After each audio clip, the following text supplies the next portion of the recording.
मजबूत करेंगे, महल उतना सुंदर बनेगा, इसमें आपको संदेह नहीं होना चाहिए। और इसी बुनियाद के ऊपर हमको आपको मिलकर काम करने की जरूरत है। दुनिया में शांति तब आएगी।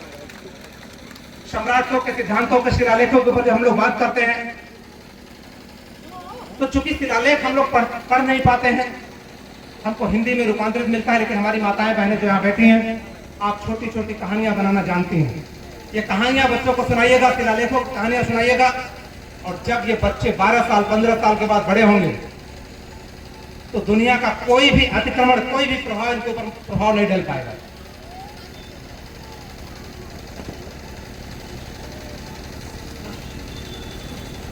इसको और गहराई से समझते हैं, क्योंकि जैसा हम सुन लेते हैं दरअसल वैसी होती नहीं है चीजें। कुछ लोग कहते हैं सम्राट अशोक ने जो शांति का पैगाम दिया, जो धर्मघोष किया, वो कलिंग युद्ध के बाद किया। सम्राट अशोक ने जो शांति का दुनिया को पैगाम दिया, वो कलिंग युद्ध के बाद किया। तो हमको ये समझने की जरूरत है कि हृदय परिवर्तन तो हो सकता है, लेकिन करुणा से भरा हुआ हृदय और काम करने का पुरुषार्थ रातों रात पैदा नहीं होता किसी में, ये हम सभी लोग जानते हैं। कोई आप नया काम करने जाइए तो आपको सीखने में वक्त लगता है।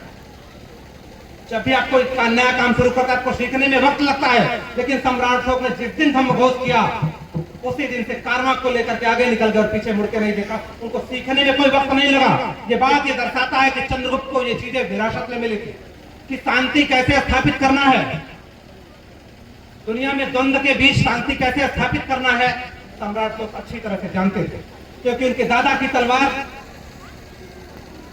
जब टंकार भरती थी तो वहां से केवल कत्ल नहीं होता था, बल्कि शांति की भी आवाज निकलती थी। ये आवाजें सम्राट चंद्रगुप्त से और उनके पिता बिंदुसार से सम्राट अशोक को विरासत में मिली थी। इसलिए भ्रम में हमको नहीं रहना चाहिए सम्राट अशोक रातों रात उनका हृदय परिवर्तन हुआ। हाँ, ये अलग बात है कि उनकी नीतियां परिवर्तित हुई। उस धर्मघोष के बाद नीतियों में परिवर्तन आया। सम्राट अशोक को पहले से विशाल हृदय वाले नौजवान थे और एक सेनानायक के रूप में काम कर रहे थे। इसका प्रमाण मिलता है जब सम्राट अशोक को उज्जैन का करुणा, मैत्री और प्यार के ऊपर लोगों का दिल जीत करके वहां का राजकुमार बनने के बाद शासक बनने के लिए आए। ये हमको बताने की जरूरत है, लोगों को अपने बच्चों को समझाने की जरूरत है। सम्राट अशोक रातों रात पैदा नहीं हुए थे और यही बुनियाद हमें अपने घरों में डालने की जरूरत है।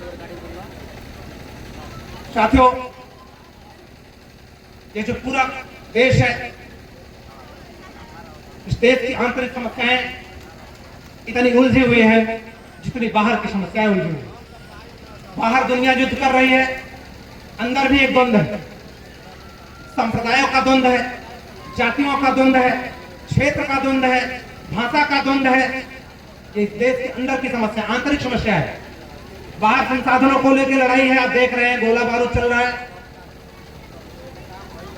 ऐसे में सम्राट अशोक के सिद्धांत और सम्राट अशोक क्लब पहले से अधिक प्रासंगिक हो गया है और इस पर आपको गर्व होना चाहिए कि आप उसी मार्ग के वाहक हैं और आप उसी दिशा में आगे बढ़ रहे हैं। और आपकी तरफ दुनिया उम्मीद से देख रही है कि आगे अगर शांति आएगी, खुशहाली आएगी तो हमारे ही द्वारा आएगी और इसकी बुनियाद हमको डालना पड़ेगा।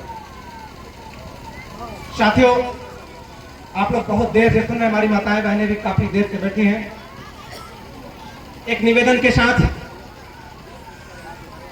अपनी बात को समाप्त करेंगे कि जब आप शांति और खुशहाली तलाशिए तो सबसे पहले शांति और खुशहाली अपने घर में स्थापित करने का प्रयास कीजिएगा। कभी आपस में झगड़ा हो, कभी आपस में तकरार हो तो बुद्ध को याद करिएगा, अशोक को याद करिएगा और ये कहिएगा इस द्वंद्व के बीच में जीवन को कैसे स्थापित करना है। हम इसी मार्ग के वाहक हैं और उस परिवार में शांति स्थापित करने का प्रयास कीजिएगा, परिवार में संतुलन स्थापित करने का प्रयास कीजिएगा। जब आप अंदर से संतुलित रहेंगे, परिवार संतुलित रहेगा तो ये समाज संतुलित हो जाएगा और जब समाज संतुलित हो जाएगा तो ये देश संतुलित हो जाएगा और खुशहाली अपने आप ताकत बुद्ध सम्राट का कदम पूरी दुनिया में छा जाएगा। इसी कामना के साथ आप सबका हृदय इसी करुणा और मैत्री से लबालब भर जाए और उस भरे हुए लबालब हृदय से ये दुनिया सुगंधित हो, ऐसी कामना के साथ आप सभी का अभिनंदन करते हुए नमो बुद्धाय, जय भारत, जय अशोक, साधुवाद।